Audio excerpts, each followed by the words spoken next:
गृह मंत्री अमित शाह ने मणिपुर हिंसा के लिए 29 अप्रैल 2023 के मणिपुर हाईकोर्ट के उस निर्णय को जिम्मेदार ठहराया है जिसमें मणिपुर हाईकोर्ट ने मैतेई समुदाय को आदिवासियों का यानी शेड्यूल्ड ट्राइब का दर्जा देने के लिए राज्य सरकार को निर्देश दिया था कि 4 हफ्ते के अंदर वो केंद्र सरकार को अधिसूचना जारी करने के लिए सिफारिशें भेजे। इसके बाद ही 3 मई को चूड़ा चंद्रपुर के जो तोरबंग इलाका है ट्राइबल सॉलिडारिटी मार्च निकाले जाने के दौरान ये हिंसा भड़क उठी थी और उसके बाद हमने देखा कि 1 महीने से जो हिंसा चली आ रही थी, मणिपुर जल रहा था। लेकिन लगभग 1 महीने के बाद जब गृह मंत्री मणिपुर पहुंचे तो अपने 3 दिवसीय दौरे के दौरान उन्होंने मणिपुर के हिंसाग्रस्त इलाकों का दौरा किया, खास करके मोरे, कोंगपोंगपी और जो चूड़ा चंद्रपुर ज़िला है वहाँ पर वो गए। अलग अलग कुकी समुदाय के लोगों से मिले, सिविल सोसाइटीज़ के लोगों से मिले और जो कैंप्स थे, रिलीफ कैंप थे 2, वहाँ पर भी वो गए। इसके अलावा इम्फाल में भी उन्होंने बहुत सारी मीटिंग्स करी अलग अलग लोगों के साथ, बुद्धिजीवियों के साथ। और उसके बाद जो आज उन्होंने प्रेस वार्ता की है, बहुत ही महत्वपूर्ण प्रेस वार्ता है। इसमें गृह मंत्री अमित शाह ने बहुत ही कड़ा संदेश देते हुए जो सस्पेंशन ऑफ ऑपरेशन एग्रीमेंट की जो वायोलेशन है उसको लेकर उन्होंने सीधे सीधे चेतावनी दी है कि ऐसे लोग जो सू का उल्लंघन करेंगे या उससे डेविएट होंगे तो उनके ऊपर कड़ी कार्रवाई की जाएगी। उन्होंने कहा है कि जो मिलिटेंट ग्रुप्स हैं, अगर उनके पास हथियार हैं तो वो थानों में जाकर अपने हथियार सरेंडर कर दें, नहीं तो कल से पुलिस कॉम्बिंग ऑपरेशन चलाएगी और अगर किसी के पास भी हथियार पाए गए तो उनके ऊपर संगीन धाराओं में कार्रवाई होगी, जो इंडियन पीनल कोड है उसके और सीआरपीसी के। तो ये एक चेतावनी गृह मंत्री ने जो मिलिटेंट ऑर्गेनाइजेशंस जिनके पास हथियार हैं उनको दी है। मैं आपको बता दूं कि मणिपुर में लगभग 30 ऐसे संगठन हैं जो उपद्रवी संगठन जिन्हें कहा जाता है या जो रिवॉल्यूशनरी पार्टीज़ हैं, और इनमें से जो 30 मिलिटेंट संगठन हैं उनमें से 25 जो संगठन हैं वो 2 अलग अलग ग्रुप में बटे हुए हैं। प्राइमरीली एक उसको कुकी नेशनल ऑर्गेनाइजेशन के अंतर्गत 17 ऑर्गेनाइजेशंस आते हैं और एक यूनाइटेड कुकी फ्रंट जो है उसके अंदर लगभग 8 ऑर्गेनाइजेशंस आते हैं। और इन 25 ऑर्गेनाइजेशंस के साथ में एक ट्राईपार्टाइट एग्रीमेंट जो है वो मणिपुर सरकार, केंद्र सरकार और ये जो 2 ऑर्गेनाइजेशंस हैं इनके संगठनों के बीच में हुआ है। अब 10 मार्च को मणिपुर जो सरकार है उन्होंने 2 ऑर्गेनाइजेशंस के साथ में सू एग्रीमेंट को, सस्पेंशन ऑफ ऑपरेशन एग्रीमेंट को भंग कर दिया था, सस्पेंड कर दिया था। और ये 2 ऑर्गेनाइजेशन जो हैं वो कुकी नेशनल आर्मी और जू रिवॉल्यूशनरी आर्मी हैं, जूमी रिवॉल्यूशनरी आर्मी हैं। ये दोनों ऑर्गेनाइजेशन के साथ में सस्पेंशन एग्रीमेंट भंग कर दिया गया था और माना जा रहा है कि ये एक बहुत बड़ा कारण था कि ये जो हिंसा भड़की है, ख़ास करके जो 2 ऑर्गेनाइजेशंस हैं ये जो है सू एग्रीमेंट का उल्लंघन कर रहे थे और हिंसा के लिए काफ़ी हद तक जिम्मेदार भी हैं। तो ये जो घटना हुई है उस घटना की जांच के लिए कि आखिर हिंसा का कारण क्या था, हिंसा के पीछे कौन लोग हैं, हिंसा की तह में जाने के लिए, षड्यंत्र रचने वालों तक पहुंचने के लिए गृह मंत्री अमित शाह ने एक जुडिशियल इंक्वायरी के जुडिशियल कमीशन के गठन का भी ऐलान किया है, जिसकी अध्यक्षता जो हाई कोर्ट के रिटायर्ड जज हैं उनके स्तर के एक जज से कराने की उन्होंने सिफारिश की है। और इसके अलावा उन्होंने ये भी कहा है कि चूंकि इंटर एजेंसी कोऑर्डिनेशन बहुत ज़रूरी है मणिपुर में, तो जो सीआरपीएफ के रिटायर्ड डीजी हैं कुलदीप सिंह जी, वो अब इस तरह के जो इंटर एजेंसी कोऑर्डिनेशन गठन किया है उन्होंने, उसकी वो अध्यक्षता करेंगे और उन्हीं के नेतृत्व में ये सारी जो जांच है और जो एजेंसियां हैं वो काम करेंगी। भारत सरकार विगत 1 महीने से चलती हुई हिंसा होने के कारण और हिंसा में किसकी जिम्मेदारी है, इस सभी की जांच के लिए हाई कोर्ट के चीफ जस्टिस स्तर के रिटायर्ड न्यायाधीश का न्यायिक आयोग गठित कर जांच करेगा और ये जांच भारत सरकार की ओर से कराई जाएगी। भारत सरकार मणिपुर के गवर्नर साहिबा की अध्यक्षता में एक शांति समिति का गठन करेगी, जिसमें सभी का समावेश होगा। उद्योगपति भी होंगे, खिलाड़ी भी होंगे, राजनीतिक दलों के प्रतिनिधि भी होंगे, चुने हुए प्रतिनिधि भी होंगे और अलग अलग सिविल सोसाइटी ऑर्गेनाइजेशन के प्रतिनिधि भी सभी प्रकार के होंगे। मणिपुर में अभी ढेर सारी एजेंसियां सुरक्षा की दृष्टि से काम कर रही हैं। उनके बीच में बेहतर समन्वय के लिए एडवाइजर श्री कुलदीप सिंह जी, जो कि रिटायर्ड डीजी सीआरपीएफ हैं, उनकी अध्यक्षता में इंटर एजेंसी यूनिफाइड कमांड की व्यवस्था आज से ही हम रचना में लाएंगे, जो सभी एजेंसियों के बेटर कोऑर्डिनेशन के लिए, पक्षपात विहीन कोऑर्डिनेशन के लिए इनकी अध्यक्षता में काम होगा। जितने भी केस रजिस्टर किए गए हैं, इसमें से 5 केस चयनित किए गए हैं और एक केस इन जनरल कॉन्स्पिरेसी का रजिस्टर्ड कर ये 6 केसों की जांच सीबीआई का विशेष दल करेगा, जो भारत सरकार के तत्वाधान में किया जाएगा।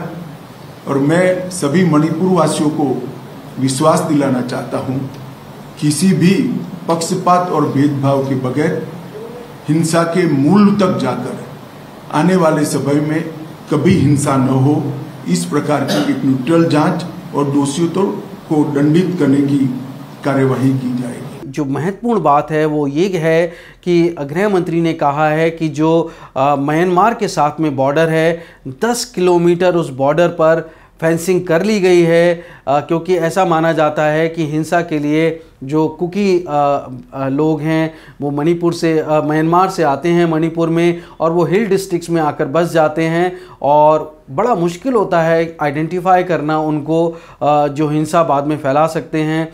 और मैतेई समुदाय को ये हमेशा डर लगा रहता है कि उनकी जो जनसंख्या है वो कुकी समुदाय उसको ओवर पार कर लेगा। 80 किलोमीटर पर फेंसिंग का कार्य जारी है और बाकी जो बॉर्डर है उस पे जो है सर्वे कार्य चल रहा है और उसको जल्दी कराया जाएगा, ऐसा गृह मंत्री ने कहा है। ये बहुत ही महत्वपूर्ण फैसला है, क्योंकि ये जो डेमोग्राफी है मणिपुर की उसको अफेक्ट कर सकता है, और इसी वजह से मैतेई और कुकी समाज आपस में प्यार से रहें, मोहब्बत से रहें और कोई हिंसा ना हो। तो गृह मंत्री ने ये कहा है कि पिछले 6 साल से जब से बीजेपी की सरकार है, ना तो मणिपुर में बंद हो रहा था, ना ब्लॉक हो रहे थे, ब्लॉकेड हो रहे थे, और ना ही कोई किसी भी तरह की हिंसा हो रही थी। सब लोग सद्भाव से रह रहे थे। लेकिन 29 अप्रैल का जो डिसीजन आया उसके बाद कुछ भावनाएं भड़की हैं।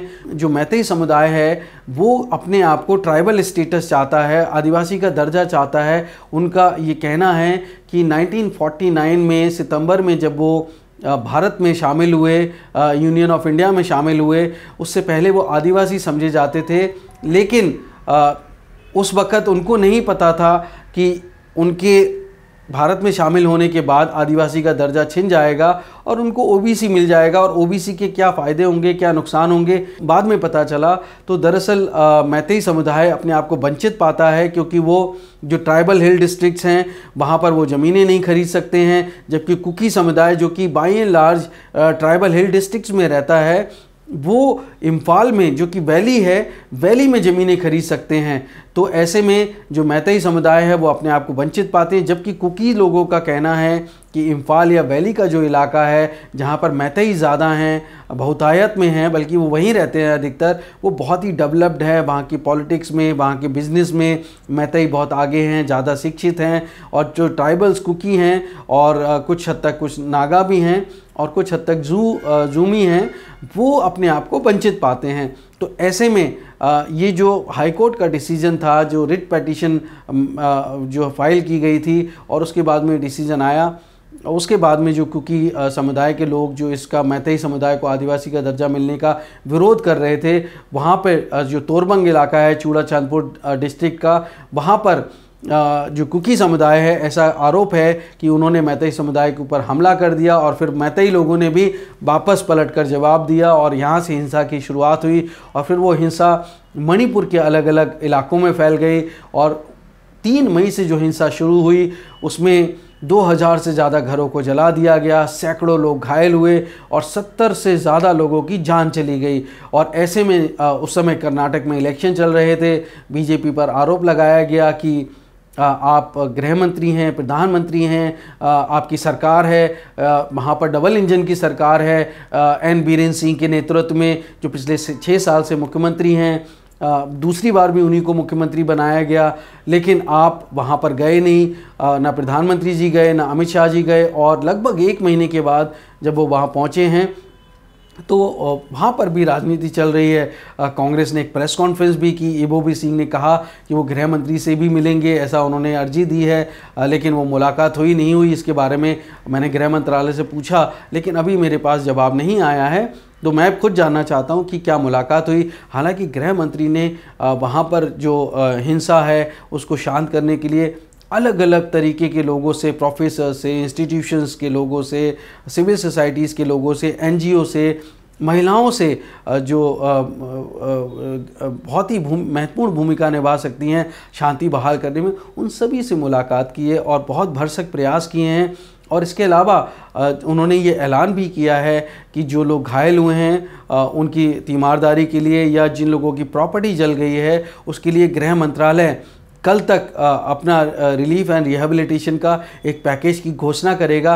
लेकिन जो फ़िलहाल ताज़ा उन्होंने जो मृतक हैं उनको 5 लाख केंद्र सरकार की तरफ से और 5 लाख राज्य सरकार की तरफ से, यानी हर मृतक के परिवार को 10 लाख रुपए देने की घोषणा की है। मणिपुर की जनता को चीज वस्तुओं की कमी न हो, इसके लिए 30,000 मैट्रिक टन नियत कोटा से एक्स्ट्रा चावल भारत सरकार ने यहां पर भेजा है। वो चावल 15,000 मैट्रिक टन के 2 महीने तक 15,000 मैट्रिक टन भेजा जाएगा। गैस, पेट्रोल और सब्जियों की भी आपूर्ति की व्यवस्था कर दी गई है। सारी चीजें ऑन वे हैं और उनके वितरण के लिए सस्ता अनाज की जो दुकान है इसके अलावे एक अलग से कैंप खोला जाएगा जहां उनके इलेक्ट्रॉनिक राशन कार्ड से भी अनाज मिलेगा और जिनको परचेस कर चाहिए उसको भी मिलेगा। वहां से सब्जियां भी बांटी जाएगी, दवाइयां भी बेची जाएगी और पेट्रोल पंप कुछ चयनित कर दिए गए हैं, लगभग 15 पेट्रोल पंप जो दिन रात खुले रहेंगे, जिससे पेट्रोल की किल्लत यहाँ पर हो न सके। आवाजाही में आप सभी जानते हैं थोड़ी दिक्कत है, इसलिए खोनसेन रेलवे स्टेशन अभी पूरा नहीं बना है मगर लाइन तैयार हो गई है, तो हमने टेम्पररी प्लेटफॉर्म बनाने का निर्णय किया है जो एक ही सप्ताह में बन जाएगा। तो रेल से भारत के बाकी हिस्सों से मणिपुर की आपूर्ति करने के लिए ये बहुत बड़ी सुविधा होगी। युद्ध स्तर पर ये प्लेटफॉर्म बनाने की कार्यवाही कल से ही शुरू हो गई है। मैं आशा करता हूं कि 4-5 दिन के अंदर ही हम रेल के माध्यम से यहाँ आपूर्ति शुरू कर देंगे। तो रेल जब आना शुरू होगी तो चीज़ों की कमी में बहुत सुधार हो जाएगा। ये बहुत बड़ी बात है कि वहाँ पर जो है वो हिंसा ना हो और जो मैतेई और कुकी समुदाय हैं वो आपस में रहें। तो मैं समझता हूँ कि चूँकि आप सब जानते हैं कि चीन हमेशा चाहता है कि हमारा नॉर्थ ईस्ट इलाका जो है वो अनस्टेबल रहे, और ख़ास करके जो जब से तत्मादाव आया है, मिलिट्री जुंता आया है म्यांमार में, तब से इंस्टेबिलिटी और बढ़ी है। कुकी के लोगों पे जो हमले होते हैं और उसके बाद कुकी जो है वो भागकर म्यांमार से भारत में आ जाते हैं, और उसकी वजह से वो बहुत आसानी से, चूँकि बहुत सारे रिश्तेदार उनके मणिपुर में हैं, बहुत सारे उनकी जान पहचान मणिपुर में है और उनके लिए बहुत आसान है, तो वो मणिपुर में आके सेटल हो जाते हैं। तो यहाँ पर जो है जब नागाओं और कुकी की बात आती है तो आपस में उनके बीच में भी है, क्योंकि नागा ये क्लेम करते रहे कि कुकी जिन इलाकों में रहते हैं वो ग्रेटर नागालैंड का हिस्सा है, ग्रेटर नागालैंड का हिस्सा है, जिसे वो नागालैंड कहते हैं। तो उनके बीच में भी हिंसा हुई हैं, और ख़ास करके 1993 के आसपास।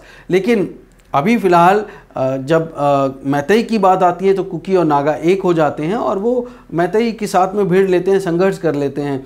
लेकिन यहाँ पे ये बहुत ज़रूरी है, इसका परमानेंट सॉल्यूशन यही है कि जो बॉर्डर फेंसिंग है वो प्रॉपर तरीके से हो, जो म्यांमार से कुकी आ जाते हैं उनकी आवाजाही पर रोक लगे, और एक तरह से इमिग्रेंट जो भी हैं उनको आइडेंटिफाई करें। और इसीलिए जो गृह मंत्री हैं उन्होंने कहा है कि बायोमेट्रिक्स और आई इम्प्रेशन लिया जाएगा, जिसकी वजह से जो भी इंट्रूडर होगा, जो भी घुसपैठिया होगा, वो कोई भी वहाँ पर वहाँ की जो शांति प्रिय माहौल है उसको भंग करने की कोशिश ना करे, आइडेंटिफाई हो पाए, एजेंसी उस पर एक्शन ले पाएँ। इसलिए उन्होंने इस तरह की बात ज़रूर करी है। और ये मैं आपको ज़रूर बताना चाहता हूँ कि जिस तरह से मुख्यमंत्री ने बहुत ही कड़ा संदेश दिया है, जो सस्पेंशन ऑफ ऑपरेशन एग्रीमेंट है उसका अगर कोई उल्लंघन करता है, उससे कोई विचलित होता है, तो गृह मंत्री ने उनको सीधा सीधा कड़ा संदेश दिया है। और ऐसे में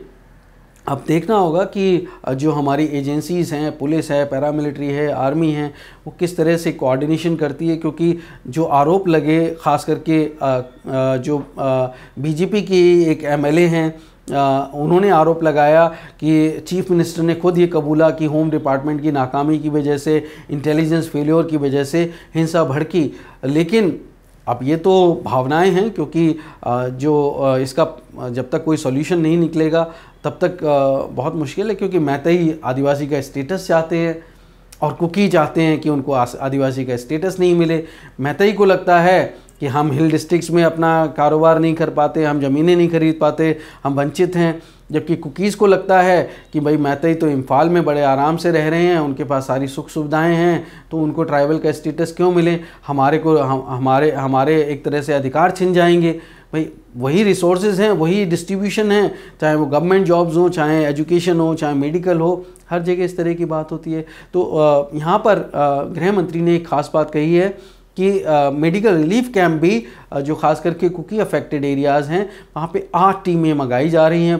3 टीमें पहुँच चुकी हैं, 5 टीमें आज रात तक पहुँच जाएंगी। तो यहाँ पर ये समझने की ज़रूरत है कि जो इसका परमानेंट सॉल्यूशन वो ये है कि मैतेई और कुकी समाज को एक धारा में लेके आया जाए, इक्वल फुटिंग दी जाए, और दोनों समाज को ये ना लगे कि वो वंचित हैं।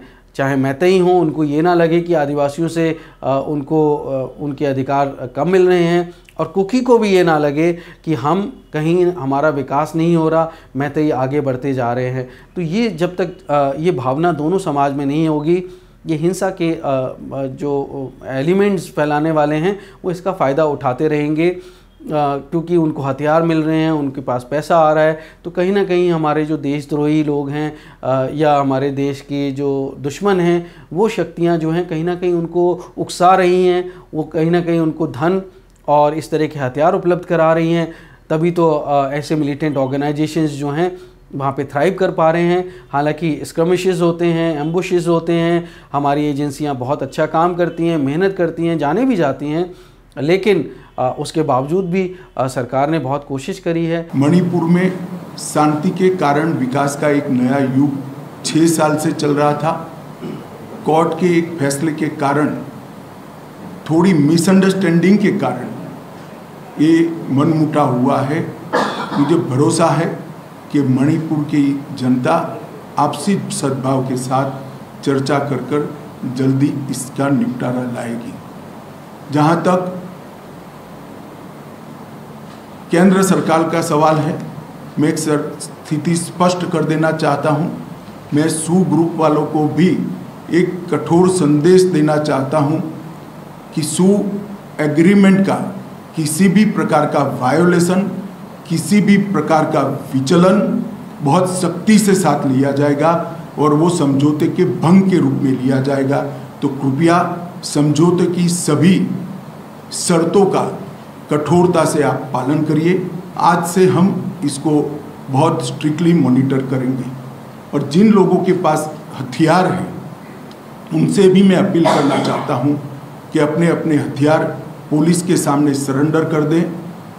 कल से पुलिस कॉम्बिंग ऑपरेशन करेगी और कॉम्बिंग ऑपरेशन करने के बाद जिनके पास से हथियार मिलेंगे उन पर कठोर न्यायिक धाराएं लगाई जाएंगी। तो मेरा सभी से अपील है कि जिनके पास हथियार हैं वो सभी लोग पुलिस के सामने अपने हथियारों को सरेंडर कर दें। देश के दुश्मन चाहें जो भी करें, लेकिन राजनीति से हमारे मणिपुर या हमारे देश का नुकसान नहीं होना चाहिए। अब यहाँ पर जो कांग्रेस के पूर्व मुख्यमंत्री हैं इबोबी सिंह जी, जो 15 साल तक मुख्यमंत्री रहे, वो आरोप लगाते हैं, कांग्रेस आरोप लगाती है। जयराम रमेश ने कहा, भक्तचरण दास ने कहा, कांग्रेस के जो पीसीसी के प्रेसिडेंट हैं मणिपुर के, उन्होंने कहा कि बीजेपी जो है इलेक्शन के समय में जिन लोगों के साथ, जिन मिलिटेंट ग्रुप्स, 15 मिलिटेंट ग्रुप्स के साथ में गुप्त समझौता किया इलेक्शन जीतने के लिए, वोट बैंक बनाने के लिए, आज बीजेपी जो है उन्हीं मिलिटेंट ऑर्गेनाइजेशन को इस हिंसा के लिए जिम्मेदार ठहरा रही है। तो इस तरह की राजनीति चलती रहती है, जबकि गृहमंत्री आज कुछ और कह रहे हैं। मैं समझता हूं कि इसका जो परमानेंट सॉल्यूशन है हिंसा का, वो तभी निकलेगा जब मैतेई समाज को ये लगे कि वो आदिवासी समाज से कहीं उनके जो अधिकार हैं वो छिन ना जाएं, दोनों को इक्वल फुटिंग मिले, और कुकी को भी ये ना लगे कि विकास की धारा में वो वंचित महसूस कर रहे हैं या उनको असमान अधिकार मिल रहे हैं। तो दोनों समाज के लोगों को मुख्य धारा में लाना होगा और किसी को भी वंचित ना रहें, ऐसा कोशिश करना चाहिए। हालांकि अमित शाह ने और बार बार ये कहा है कि प्रधानमंत्री और जो मणिपुर की सरकार है वो डबल इंजन की सरकार है और ये बहुत बेहतर काम कर रही है विकास के लिए, और विकास एक नए आयाम पे पहुंचा है। बहुत तेज़ गति के साथ विकास हो रहा है और मणिपुर को तो एक तरह से एजुकेशनल हब बनाने की कोशिश की जा रही है। तो मैं समझता हूं कि इस तरह की जो बात है वो समझना चाहिए कि हमें घुसपैठ रोकनी है, हमें हमारे समाज को इक्वल फुटिंग देनी है। मणिपुर के लोगों को समझदारी दिखानी होगी कि चाहे प्रॉपर्टी का लॉस हो, चाहे जान माल का नुकसान हो, नुकसान तो हमारा ही है, हमारे देश का नुकसान है, हमारे लोगों का नुकसान है, जान किसी की भी नहीं जाना चाहिए। बहुत ही संवेदनशीलता दिखाते हुए गृहमंत्री ने ये बात शुरुआत में ही कही, अफसोस जताया जो जाने गई। जिन दुर्भाग्यपूर्ण नागरिकों की हाल की हिंसा में मृत्यु हुई है, इस सभी के परिवारों के प्रति देश के प्रधानमंत्री जी की ओर से, मेरी ओर से और भारत सरकार की ओर से इनके प्रति संवेदना व्यक्त करता हूं। जान किसी की भी गई हो, देश के नागरिक की जान जाती है, तब हम सबको, मुझे, आपको, सभी को दुख होना बहुत स्वाभाविक है। और मैं समझता हूं कि हम सबको ये कोशिश करना चाहिए कि किसी की भी जान ना जाए, हमारा देश का विकास हो, हमारे राज्यों का विकास हो, हमारे शहरों का, हमारे गाँवों का विकास हो, हमारा खुद का विकास हो। तो ऐसी कोशिश लगातार करते रहिए। बहुत बहुत धन्यवाद, आप इतना सराह रहे हैं मेरे चैनल को। अगर आपने सब्सक्राइब नहीं किया है तो मेरी आपसे गुजारिश है, आप प्लीज़ मेरे चैनल को सब्सक्राइब कर लीजिए। बहुत बहुत धन्यवाद। जय हिंद, वंदे मातरम।